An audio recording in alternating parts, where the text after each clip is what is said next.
ini kita akan belajar lagi perniagaan. Okey, perniagaan. Okey, apa yang kita akan fokus pada hari ini ialah berkaitan dengan bab 1. Okey, masih lagi di tingkatan 4. Bab 1, tujuan perniagaan dan pemilikan perniagaan. Okey, apa yang kita akan lihat hari ini adalah dalam subtopik 1.4, okey, iaitu klasifikasi perniagaan. Okay, kali ini kita akan fokus kepada saiz. Kita nak tengok saiz. Ada berapa jenis saiz yang kita akan belajar pada hari ini.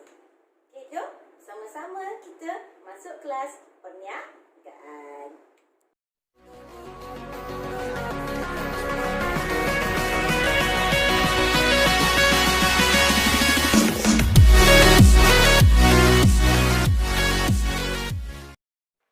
Sebelum itu, kepada sesiapa yang belum lagi subscribe channel saya, anda boleh berbuat demikian dengan menekan button subscribe di bawah ini. Dan jangan lupa untuk tekan loceng, notifikasi dan dapatkan update daripada saya.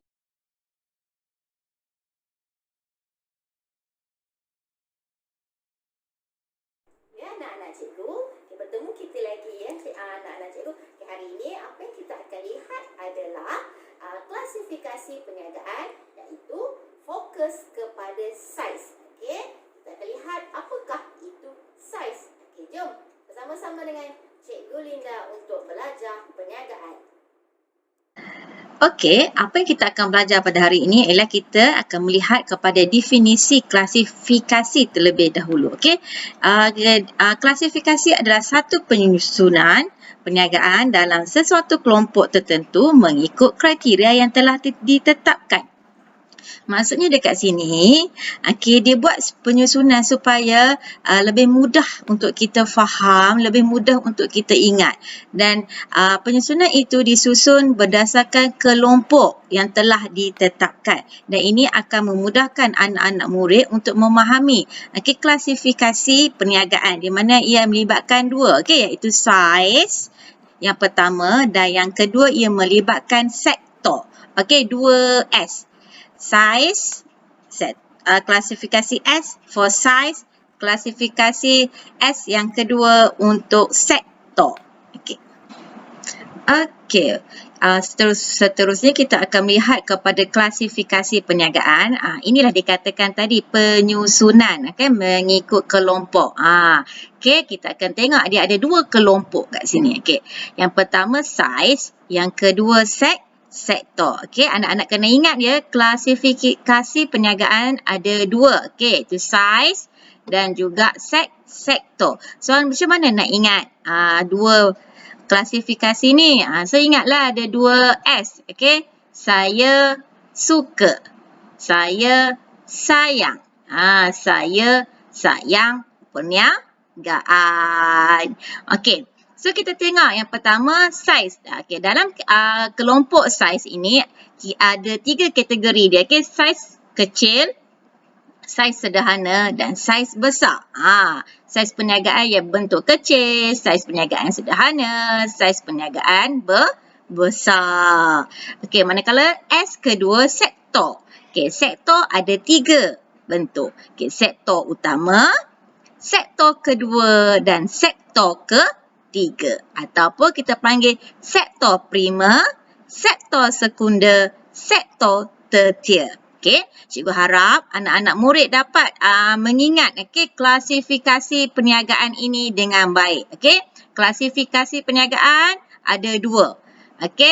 Saiz dan sektor. Ingat ada dua S. Saya sayang perniagaan. Apa yang kita akan pelajari hari ini, cikgu akan fokuskan hanya kepada saiz perniagaan. Untuk kita menentukan saiz perniagaan, mesti berdasarkan dua faktor sahaja.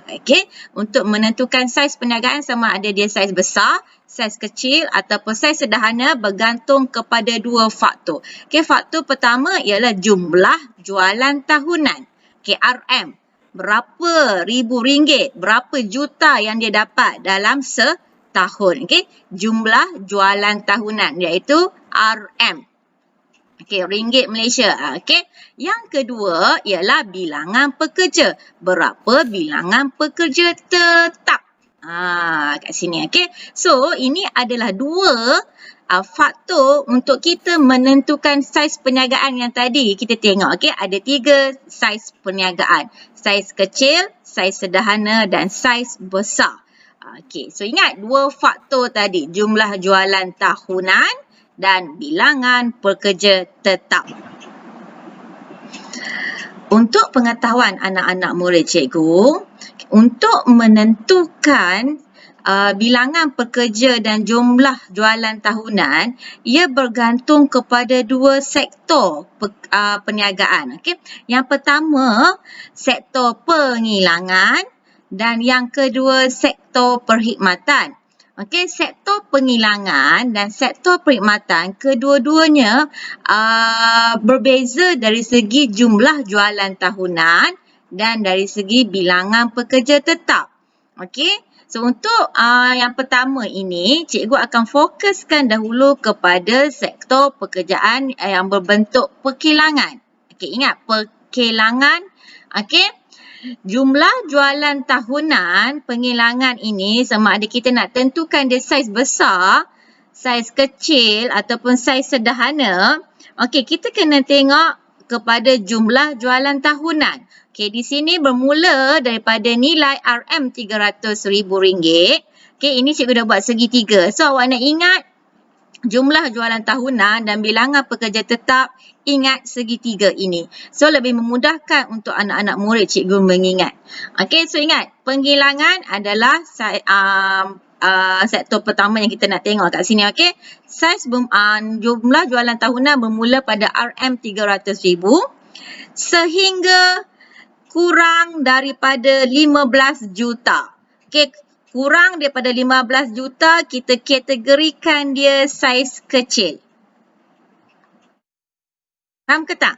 Okey, RM300,000 sehingga kurang daripada RM15 juta bersaiz kecil. Ini bagi pengilangan. Okey. Nak menentukan dia saiz bersederhana pula, bermula daripada 15 juta hinggalah kurang daripada 50 juta. Kurang daripada 50 juta, saiz sederhana. Okey. Untuk menentukan dia saiz besar pula, bermula daripada 50 juta hingga ke atas. Itu kategori saiz besar. Okey, cikgu harap anak-anak murid faham ya. 300,000 hingga kurang 15 juta bersaiz kecil. Kurang bila sampai titik di sini, okey, mulanya 15 juta hingga kurang pula di sini, kurang RM50 juta dia bersaiz sederhana. Dan bermula di sini, okey, RM50 juta dan ke atas dia bersaiz besar. Okey, ini untuk sektor pengilangan. Okey, jumlah jualan tahunan. Okey, bagi bilangan pekerja tetap, untuk pengilangan, kita akan lihat juga, okey, 5 orang hingga kurang daripada 75 orang bermaksud dia bersaiz kecil. Bermula daripada 75 orang hingga kurang daripada 200 orang, dia bersaiz sederhana. Okey, apabila bermula nombor 200 ini, okey, 200 orang ke atas, dia bersaiz besar. Cikgu harap anak-anak murid ingat ya. 5 hingga kurang 75 saiz kecil. 75 hingga kurang 200 bersaiz sederhana. 200 dan ke atas orang saiz besar. Okey, cikgu harap anak-anak murid boleh ingatlah. Okey, segitiga yang cikgu buat ini supaya ia memudahkan untuk awak mengingat. Okey, ini dari sudut sektor pengilangan. Okey. Di sini kita akan lihat pula bentuk kedua iaitu bentuk perkhidmatan. Okay, untuk pengetahuan anak murid cikgu, bentuk penghilangan dan perkhidmatan tadi ada dua. Okay, untuk kita menentukan saiz perniagaan. Okay. Daripada segi logiknya, bila kita sebut penghilangan dan perkhidmatan, of course lah jumlah jualan tahunan dan bilangan pekerja tetap dari sudut penghilangan dia akan jadi lagi besar nilai dia berbanding dengan perkhidmatan. Okey, tak apa. Kita fokus kat sini pula. Okey, macam mana kita nak ingat bilangan pekerja tetap dan jumlah jualan tahunan. Okey, ini faktor penentu untuk menentukan saiz. Okey, bilangan pekerja tetap dan jumlah jualan tahunan. Okey, ini daripada bentuk perkhidmatan. Okey. Okey, kita lihat dulu bilangan pekerja tetap di mana nak menentukan dia bersaiz kecil, dia bermula daripada 5 orang hingga tidak kurang 30 orang. Okey, itu kita kata saiz kecil. Bermula daripada 5 orang hingga tidak kurang daripada 30 orang. Saiz kecil. Okey, bagi saiz sederhana, okey, untuk perkhidmatan ya, bermula daripada 30 orang hingga kurang daripada 75 orang. Itu sederhana. Okey, manakala nak perkhidmatan bersaiz besar bermula daripada 75 orang ke atas, itu bersaiz besar. So ingat segitiga ni je, 5, 30, 75. 5, 30, 75. Perkhidmatan. Okey. Okey, manakala bagi jumlah jualan tahunan dari segi bentuk perkhidmatan, kita akan lihat dia bermula daripada RM300,000 sehingga kurang daripada 3 juta. Okey, kurang daripada 3 juta, kita kategorikan dia sebagai saiz kecil.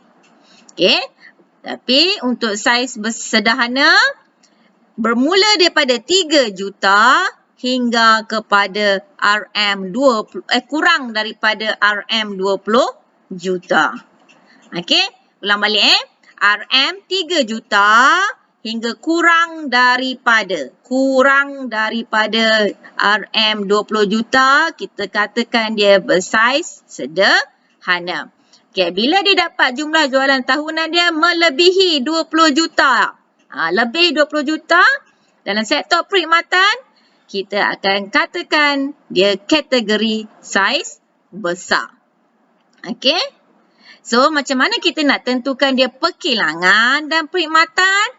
Okey, nanti kita akan rujuk kepada penyataan soalan. Apa soalan yang diberi, itu kita kena tentukan pula.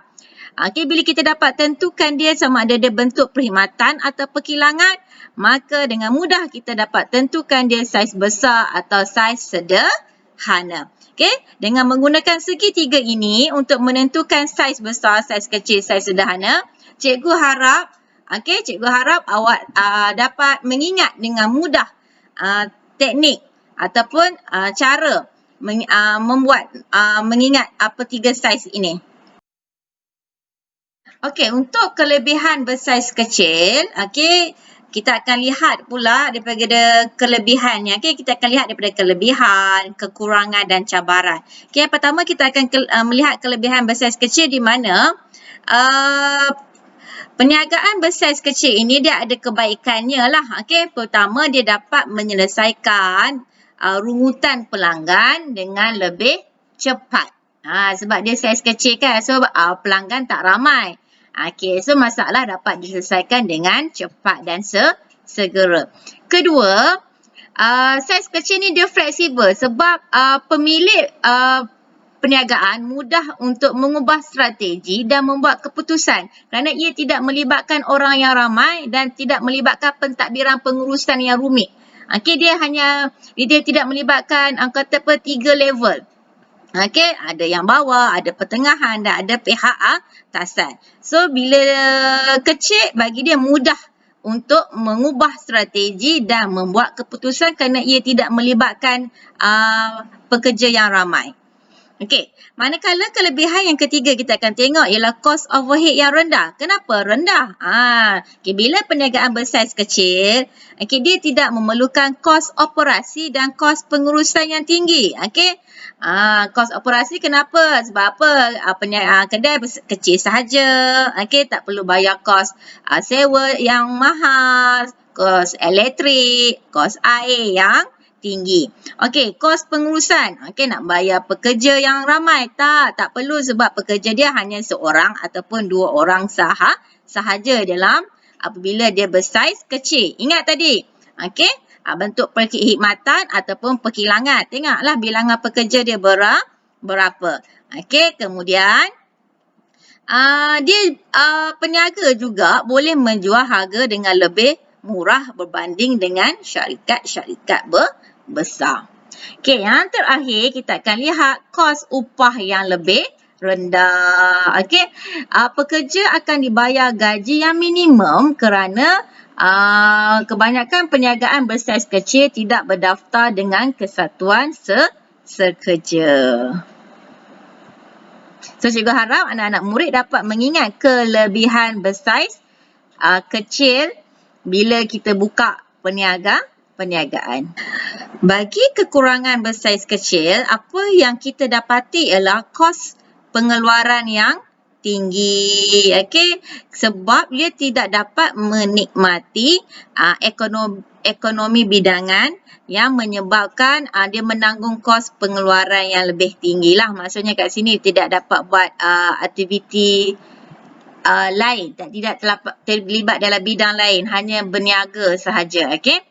Yang kedua, kurang berdaya saing. Okey, maksudnya kat sini dia sukar untuk mengekalkan perniagaan apabila menghadapi keadaan ekonomi yang tidak baik ataupun keadaan yang lebih mencabar. Okey, seperti keadaan sekarang kita ada pandemik COVID-19, okey, ataupun kegawatan ekonomi, maka bila perniagaan bersaiz kecil ini jika dia tidak ada modal yang banyak, okey, sukarlah untuk dia nak mengekalkan perniagaan dia.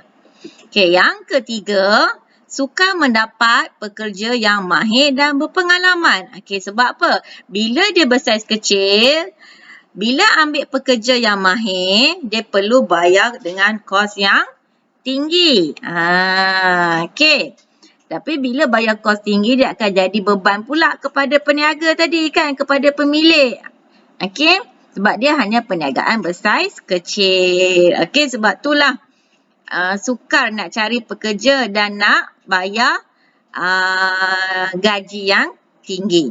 Dan selalunya bila perniagaan bersaiz kecil ni, dia jarang-jarang ataupun tidak membuat ataupun menyediakan latihan kepada pekerja. Okey. Dan yang terakhir, kekurangan yang terakhir, kita akan lihat kekurangan sumber kewangan. Okey.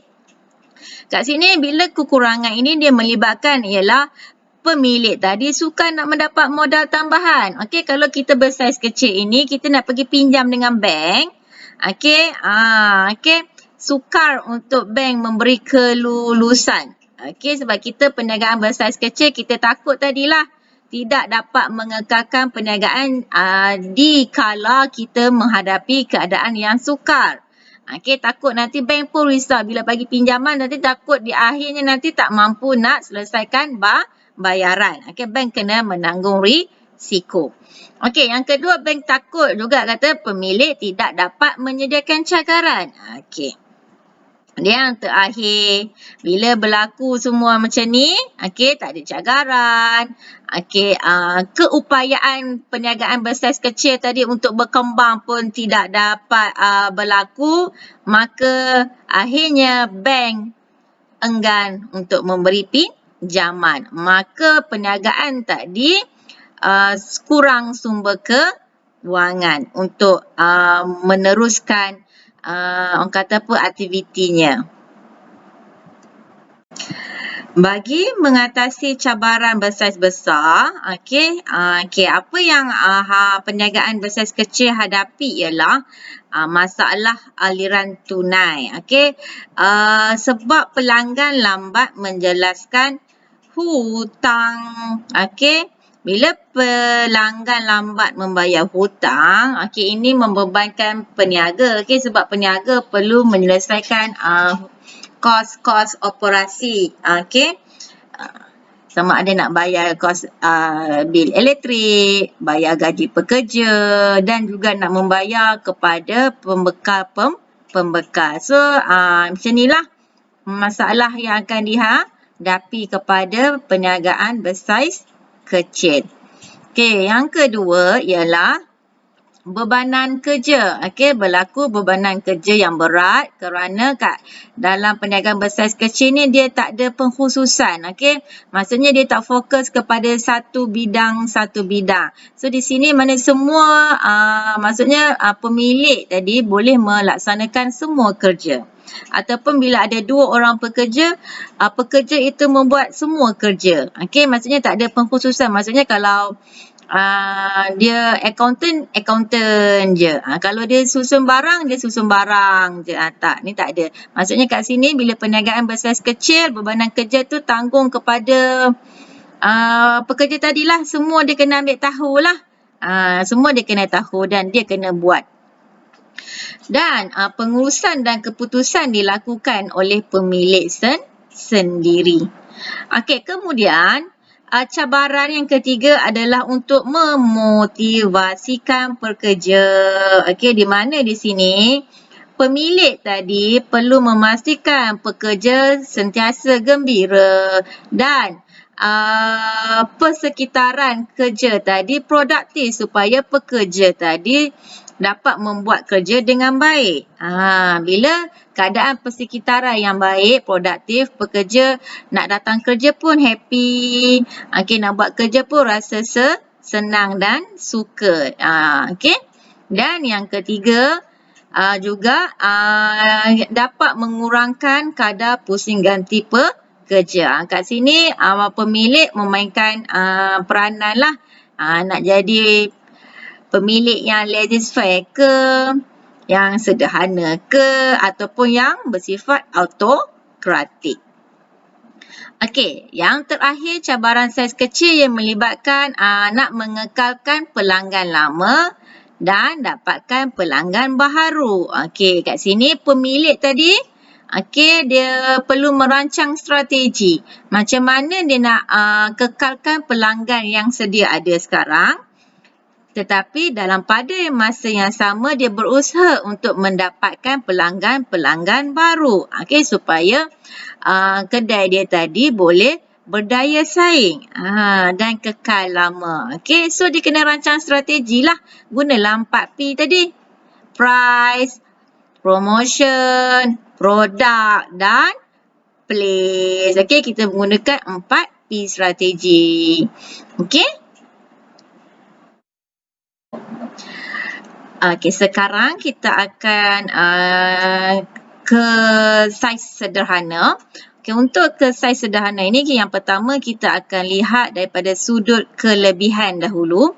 Bila kita buka perniagaan bersaiz sederhana, kita dapati kelebihannya ia mudah ditubuhkan.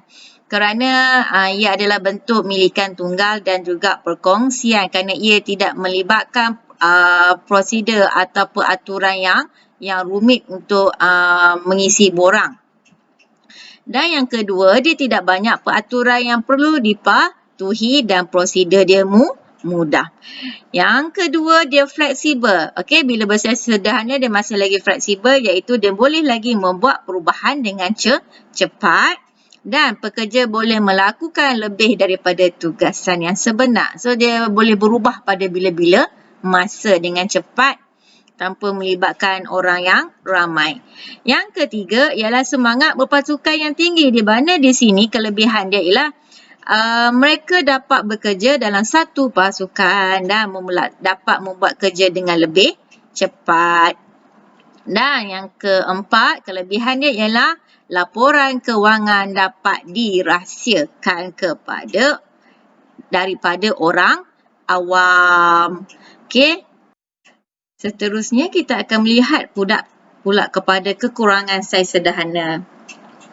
Okey, kekurangan saiz sederhana ada 3. Okey, yang pertama dia sukar untuk menyediakan latihan. Okey, kenapa sukar? Sebab dia tak ada sumber untuk melatih pekerja.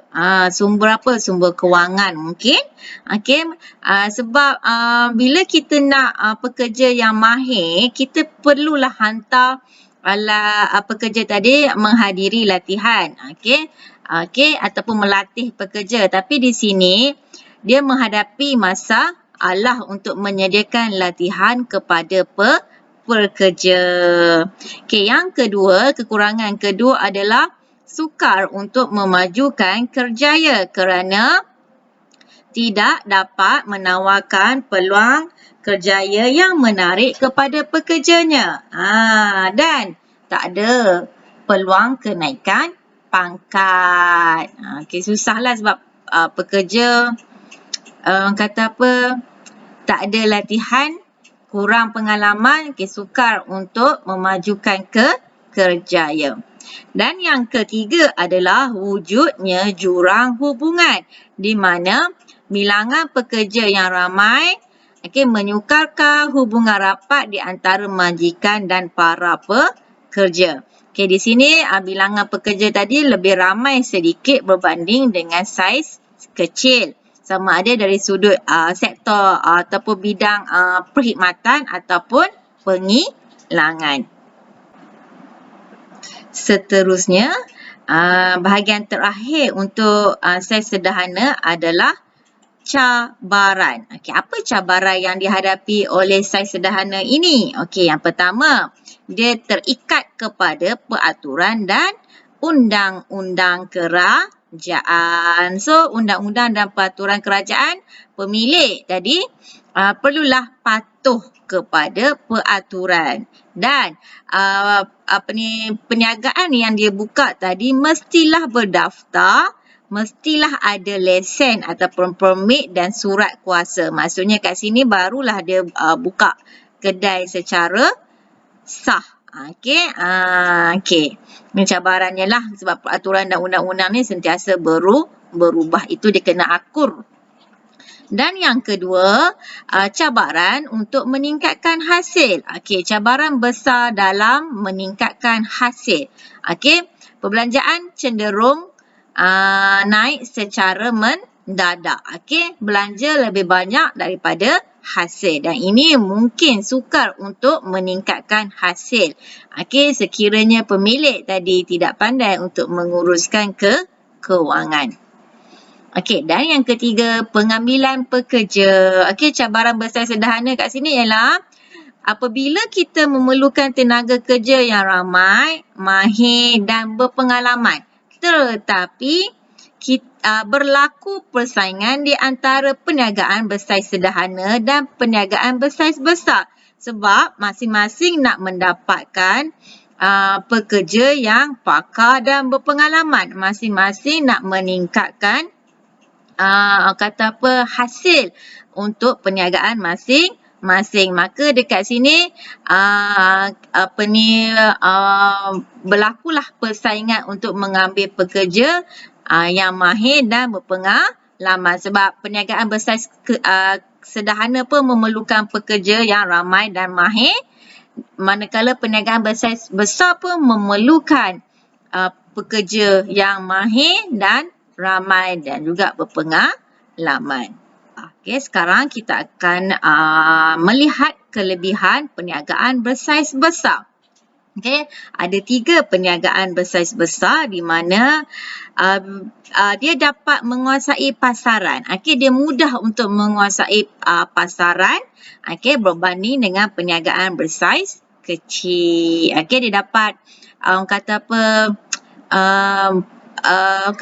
menembusi ke mana-mana sajalah, mudahlah untuk dia berada. Kemudian yang kedua, dia dapat menikmati ekonomi bidangan di mana kos unit dapat dikurangkan ke tahap yang paling minima. Iaitu menjual barang dengan harga yang lebih murah tetapi dapat meningkatkan untung. Dan yang terakhir, wujud pengkhususan di sini iaitu kerana dia mampu mengupah dan membayar gaji yang tinggi kepada tenaga kerja yang mempunyai kepakaran dan berpengalaman luas untuk menjalankan operasi. So kat sini dalam perniagaan bersaiz besar wujud pengkhususan iaitu ada bidang-bidang masing-masing untuk melaksanakan kerja dengan lebih cepat dan efektif. Seterusnya kita akan melihat pula kepada kekurangan bersaiz besar. Kekurangan perniagaan bersaiz besar. Pertama kita akan lihat dulu di mana dia akan mendapat kerugian yang lebih besar. Ni risiko dia lah. Risiko kerugian yang lebih besar. Di mana ia dipengaruhi oleh keadaan ekonomi kita. Dan juga politik dunia yang tidak menentu. Ni risiko yang sangat-sangat ditakuti oleh kita bila kita buka perniagaan bersaiz besar. Tetapi ini adalah satu dugaan untuk kita. Kita dia dipengaruhi oleh politik dan juga ekonomi. Yang kedua, berlakunya kat sini komunikasi yang kurang berkesan kerana terdapat pelbagai aras. Dekat sini dia ada tiga peringkat pengurusan. Peringkat bawah, peringkat pertengahan dan peringkat atasan. So kat sini akan berlakulah komunikasi yang jauh lah maksudnya. Maksudnya kat sini yang pekerja bawah berurusan dengan pekerja peringkat pertengahan iaitu pengurus, manakala peringkat atasan iaitu pengarah, CEO. So dia ada pelbagai aras kat sini, maka komunikasi nanti jadi kurang berkesan. Kemudian apabila dia besar, dia melibatkan 3 aras tadi ataupun 3 level pengurusan, maka dekat sini maklumat akan disampaikan ataupun maklumat dapat diterima dengan lambat dan boleh juga berlaku salah faham dalam penyampaian maklumat sebab tadi dah sampai kepada 3 peringkat. Bila dah jadi macam ni, berlakulah komunikasi yang tidak berkesan. Dan yang terakhir adalah birokrasi di mana pekerja perlu patuh kepada polisi dan peraturan yang telah ditetapkan oleh syarikat. Kemudian perkara mudah akan menjadi sukar kerana wujudnya pelbagai peraturan yang perlu dilaksanakan. Sekarang kita lihat pula kepada cabaran saiz besar. Ada 3 cabaran perniagaan saiz besar iaitu pengambilan pekerja. Di mana di sini berlaku persaingan untuk mendapatkan pekerja yang pakar dan berpengalaman. Bila kita ambil pekerja yang pakar dan berpengalaman, kita perlu menyediakan gaji yang ataupun kadar upah kepada pekerja tadi mengikut harga yang dia tawarlah, maksudnya sebab pengalaman dia tadi, kalau berpengalaman 5 tahun harga berapa, 10 tahun lagi tinggi, kalau 15 tahun lagi tinggi. Sebab dia dah banyak pengalaman dan mahir dalam bidang tertentu. Dan juga dekat sini peniaga tadi boleh menubuhkan perniagaan sendiri sebab dia dah mahir dalam membuat pengurusan perniagaan, boleh buka bisnes sendiri. Yang kedua, ketidakpastian pasaran di mana berlakunya krisis ekonomi ataupun krisis politik global. Global sama ada di dunia ataupun di dalam negeri. Ini pun dapat dilihatlah oleh keadaan kita sekarang kan. Kita berlaku pun ada berlaku keadaan ekonomi yang tidak menentu, politik yang tidak menentu di tahun 2020 ini. Di sini kita boleh tengok terumbang macam mana peniaga tadi menghadapi ketidakpastian pasaran mereka. Kemudian peraturan, undang-undang dan peraturan kerajaan yang sentiasa berubah-ubah. Peniaga bersaiz besar kena akur, kena peka terhadap peraturan yang telah ditetapkan oleh kerajaan. Dan kemudian perubahan teknologi. Cabaran. Teknologi yang semakin hebat ini, jika perniagaan bersaiz besar ini tidak seiring dengan dia, maka dia boleh ketinggalan. Dia perlu seiring untuk menjadikan dia sebuah perniagaan yang lebih hebat dan dapat mengeluarkan pengeluaran dengan lebih cepat. Yang keempat, pesaing. Terdapat banyak persaingan di dalam negara kita yang bersaiz besar dan mengeluarkan barang-barang pengeluaran yang sama ataupun produk yang sama.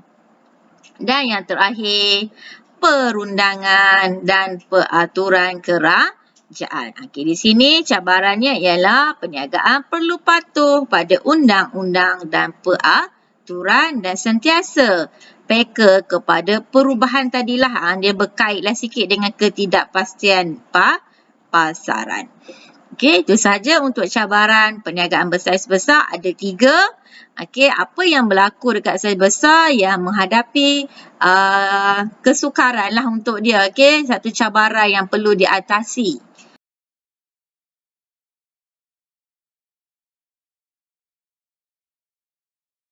Seterusnya, kita dah masuk kepada uji minda, soalan bentuk objektif.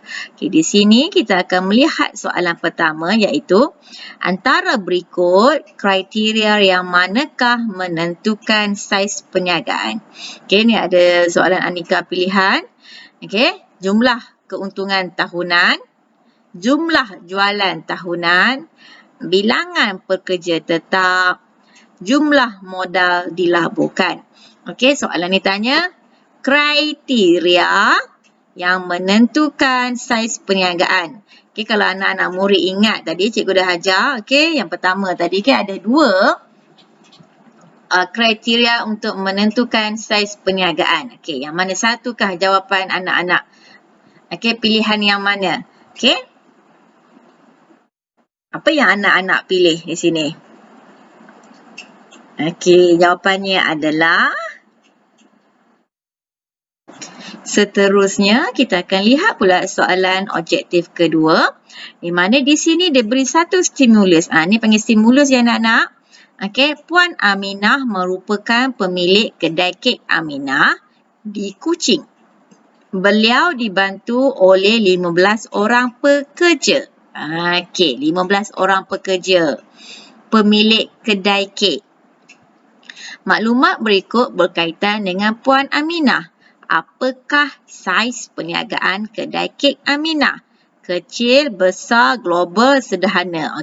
Global cikgu tak ajar kan? Cikgu tak sentuh. So, C ni dah salah. B. Rasa-rasa B ni betul ke salah? B ni pun salah. Keluarkan dulu, pangkah dulu. So, yang ada di sini ialah kecil dan sederhana.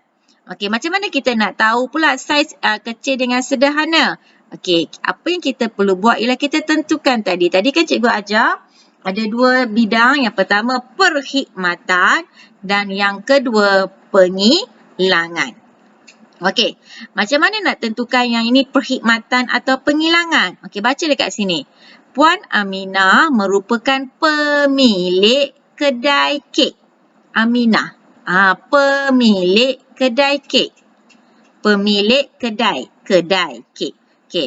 Kalau kita kata dia kilang, dia tak boleh kata pemilik kedai kek. Dia mesti kata pengeluar kek. Kalau kilang, mesti perkataan dia pengeluar sebab dia menghasilkan mengeluarkan kek. Tapi kat sini pemilik kedai kek. Bila pemilik kita kata kek kedai kek perkhidmatan. Dia menyediakan perkhidmatan kek. Pemilik kedai kek Aminah. Bukan pemilik kilang kek. Aminah. Kalau nama dia pemilik kilang kek, pemilik kilang automatik terus kita kata dia pengilangan. Tapi di sini pemilik kedai kek. Bila kedai terus kita kata perkhidmatan. So ingat tak segitiga yang cikgu ajar tadi? Okey, untuk menentukan saiz bilangan pekerja. Berapa bilangan pekerja? Okey, ingat balik segitiga yang cikgu ajar tadi. Okey. So di sini dia tentukan dulu dia di bawah perkhidmatan. So ingat segitiga bilangan pekerja tetap. Okey. So mana satu pilihan anak-anak antara A atau D? Okey. Jawapannya adalah seterusnya kita ke uji minda soalan bentuk struktur. Okey, bila soalan bentuk struktur ini bagi stimulus juga supaya dia merangsang minda anak-anak sebab kita belajar teori kan. Okey. So ini bila dia macam ni dia bagi level tinggi dah lah ni. Okey. Aras tinggi. So kat sini maklumat berikut berkaitan dengan syarikat adabi iaitu pengeluar pelbagai jenis tepung yang beroperasi di Rawang Selangor. Okey, kita ada bilangan pekerja 80 orang. Jumlah jualan tahunan 20 juta. Dia pasarkan produk dia di Melaka, Perak, Selangor dan Kedah. Okey, ini dah jadi skala kebangsaan. Okey, visi mengeluarkan produk makanan halal yang bermutu tinggi dan menepati cita rasa tempatan dan antarabangsa. Okey, soalan kata jelaskan saiz. Jelaskan saiz bagi syarikat adabi tersebut. Okey, saiz. Dia nak saiz sahaja ya. Okey, saiz tadi kita belajar untuk menentukan saiz mesti tengok dua. Jumlah jualan tahunan. Okey ni. Dan juga bilangan pekerja. Okey, so macam mana nak jawab soalan jelaskan? Dan markah dia sangat banyak ni. Okey, so apa yang kita kena tahu tadi, saiz bergantung kepada dua faktor. Bilangan pekerja. Satu. Okey, macam mana nak buat ayat?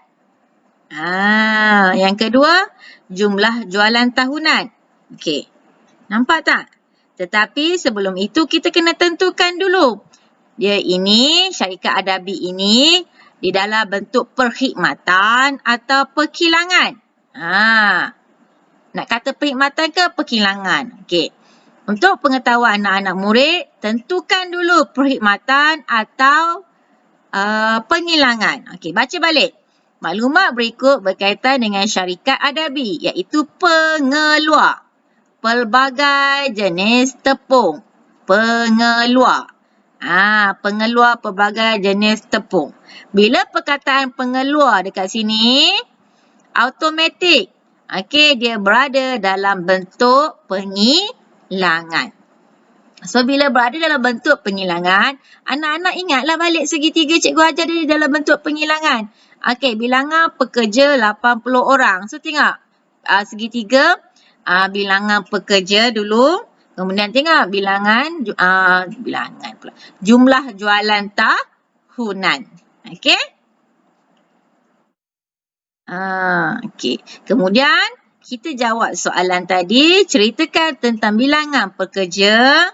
Kemudian jumlah jualan tahunan. Okey.